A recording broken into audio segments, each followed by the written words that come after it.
The Mage Tower apparently came into existence because they had some cool rewards and didn't really know of a good enough challenging game to really be worthy of those rewards, so they made the Mage Tower. That's kind of how Ian characterized it anyway in his interview with Preach.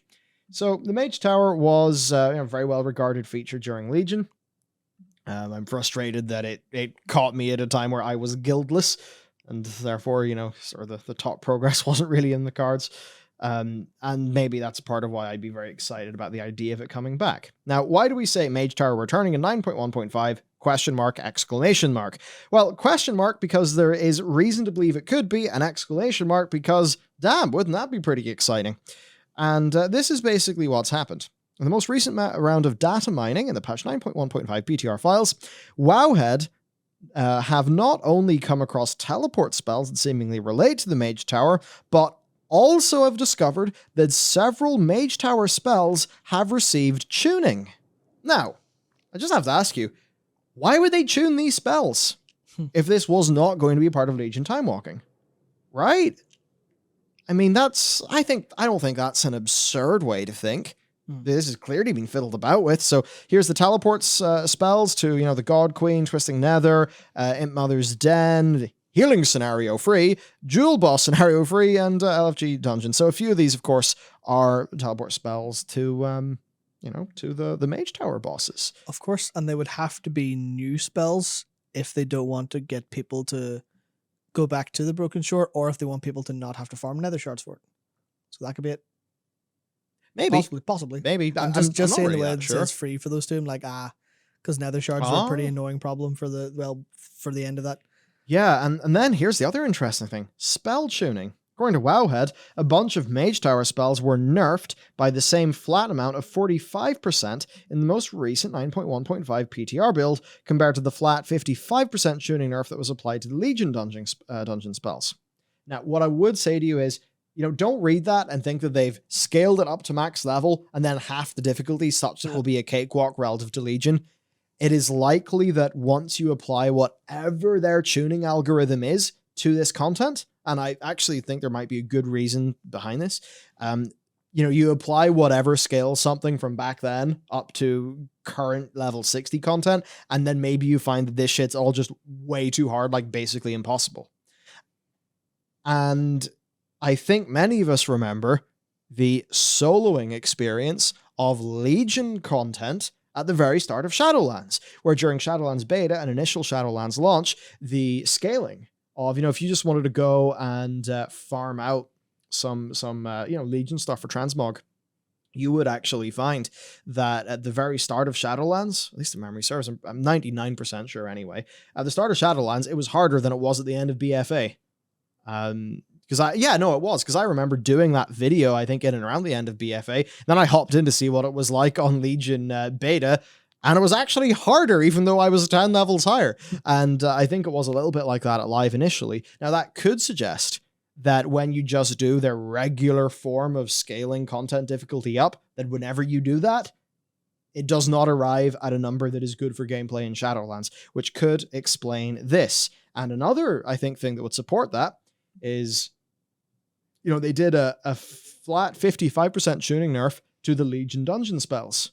But those Legion Mythic Plus, well, wait, is that going to be Legion Mythic Plus or just Legion Normal? Because if that is for Legion Mythic Plus, then it would suggest it's a 55% tuning nerf down. But because those Mythic Plus dungeons are going to be contributing to the Great Vault, in terms of difficulty, they do have to roughly be in pace with the Shadowlands dungeons. Yeah, I imagine it'll be rough based on design differences, but that'll absolutely be the intent. It's not going to be easy. And that then would indeed suggest that a 45% nerf to these Mage Tower boss spells would be roughly in line of scaling that Legion content up to Shadowlands and then tuning it appropriately for Shadowlands endgame characters.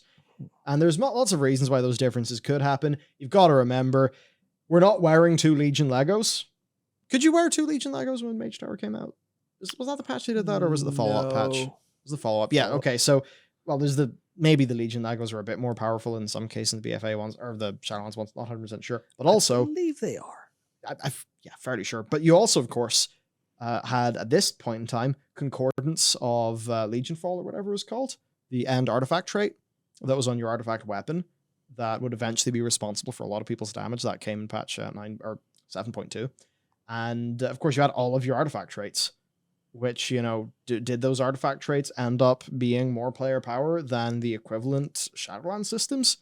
I don't have the numbers to hand, so I couldn't tell you, but it wouldn't feel wrong to say, at least experientially, right? Like, we all remember getting super powerful in Legion. So all of these things suggest that there is tuning and stuff being done with the Mage Tower spells that is being picked up in this data mining. Why would they fiddle around with this unless they were trying to make it be a thing? Now, it's not been officially announced, and that probably means that they are not at a high enough level of confidence in this being a feature to announce, in this patch, that they can announce it right now. But maybe it will be the case that maybe after a few weeks they are able to get it right, then the Mage Tower comes back, and then people are pretty happy. So that's overall my read in the situation. Yeah, well, the only things I'd have to add to that would be it would be extremely dangerous for them to push this through on the PTR and not comment on it. Yeah. If they weren't going to do this. Because this is the point where they should be absolutely, completely transparent. Like, they need to go, okay. If they think the Mage Tower is coming back, or if they know they're going to do it, then it's fine to be quiet. But if they aren't sure, then they need to have a post out as soon as possible saying, we saw you guys noticed what we're doing. Here's transparency. We're trying to get this to work. If it doesn't, we'll do it later or figure it out. It may not be there in time. Sorry, don't get your hopes up. But also, there's a chance that they do fully intend on doing it, and that's why they let it slip to the PTR, but they aren't ready to announce it. Which brings us to a part of the conversation. It's a little bit... people will be split on both sides, I think, especially based on reading chat at the minute.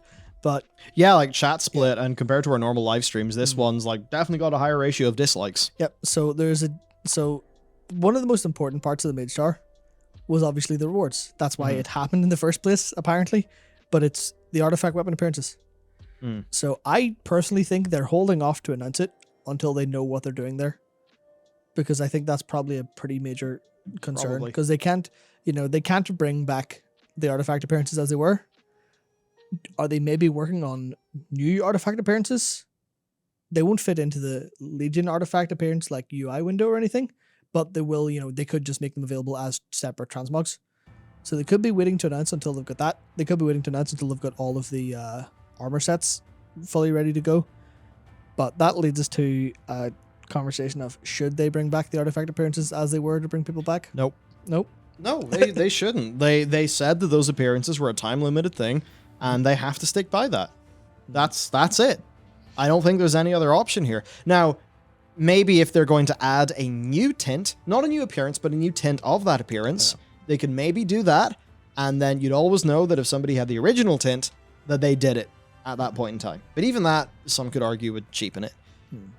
So I'm not 100% sure what they should put in as the reward, but I very much think it should not be those artifact appearances again, because, like you say, it's time limited. Well, then it has to be time limited, and that's that. You can't mess those people around. I'm in complete agreement, because I certainly put a lot of time and effort into that game, knowing that the Mage Tower appearances would be gone. So I ended up doing it on at least every class and multiple specs that I actually enjoyed at the time. So I think that's what I want to work out, because like there's quite a bit of dissenting opinion in chat, and I think I don't think we clickbaited anybody, because this all suggests that the Mage Tower could be returning. That's exactly what's in our title. And very often, whenever the subject matter of a video, it's like, kind of regardless of how we cover it, if the subject matter itself is divisive, then we do just get a bunch of dislikes. But I'm trying to work out why there is generally a decent amount more like dissenting opinion, dislikes, comments aren't really agreeing with the premise of the Mage Tower coming back and things like that. I kind of wonder, because on paper you would have thought that would have been seen as nearly universal positive. I suppose I have to wonder, are people maybe seeing that as a, in case of emergency, break glass, and that maybe there's like an angle of cynicism, certainly one that I wouldn't blame people for, because Blizzard have sort of fostered that environment. I wonder. I guess I can just say, let us know, chat. Yeah, it's interesting, because obviously there's people who want to bring this stuff back and so they can get it again, which, I think is fair as a desire. but it was pretty apparent at the time that it wasn't there. Because, I mean, for where I fall on it personally, I think that, I mean, even within Legion, they kind of scuffed it by making its, the Mage Tower scaled with gear. Or sorry, what's the correct way to say is, your gear mattered. So yeah, they did that on purpose. Yeah, so when you came in later, it was substantially easier than people who had it earlier. Because I know I certainly could have got my prot appearance a little bit later instead of banging my head off it like an idiot at the time. But personally, like, I missed all of the challenge modes, and I love. Oh, you mean the gear. mop challenge modes? I love that gear. Did that with my guild. Yep. I've got the Hunter challenge mode appearance for mop, and we had such a blast. And it really was a very different thing to, because in the mop challenge modes, if you're not aware, your character actually scaled down in power and stats to the challenge mode rather than the mode scaling up to you. And that meant that, yeah, you've got early X-Pack haste values. Felt pretty different. It was interesting. I'm glad I did it at the time for sure. Yeah, no, so like I haven't got those appearances, but I understand that. I understood at the time. So I don't know. Yeah, you can get a recolor of those appearances. Yeah. Of course, that's the order hall gear. Yeah, no, so I can understand people saying there's like, there's no place for FOMO because that's what it is in a design style. Good. This is only available now. So it is fairly difficult. I feel like maybe the best option overall is to design it in a way that is completely fixed on difficulty and always available, but exceedingly hard and solo. So maybe that's one way, kind of like how the ultimate titles are in like the legend titles in FF, where you can do it anytime, but they are going to be exceedingly difficult. So they've got prestige, but without the FOMO element. Maybe that's kind of it. So maybe like it's I guess it's difficult. They made a decision. People are going to naturally be split on it, and it is genuinely like I kind of just want to talk about it to say it is a genuinely hard like discussion. There are valid points on all sides of it, but I think the thing for Blizzard to do that's correct by most players is to honor the original statement they made. Oh yeah, they just have to do that. So yeah, it's interesting. I would have thought this would have been a free win. Yeah. I have to wonder if a lot of the people who seem to be not very happy at all at the idea of this are maybe just expecting that the artifact appearances will be the reward and therefore feel hard done by that, which I would agree with. Yeah. Like, there shouldn't be that. So yeah, I don't know. I think this is basically a free win. Just don't, trample on people's past efforts by having the same reward. That would be unfair. Hopefully it makes it in my opinion. I think that this would be another thing to do, and that's what WoW sorely needs. A bunch of people didn't see all of these. They maybe are playing a different class to whenever Legion came out. If you're doing Legion time walking, it kind of makes sense to keep this be relevant anyway. So I don't really see the downside as long as they don't mess up with people's past investment. So there you go. That's that.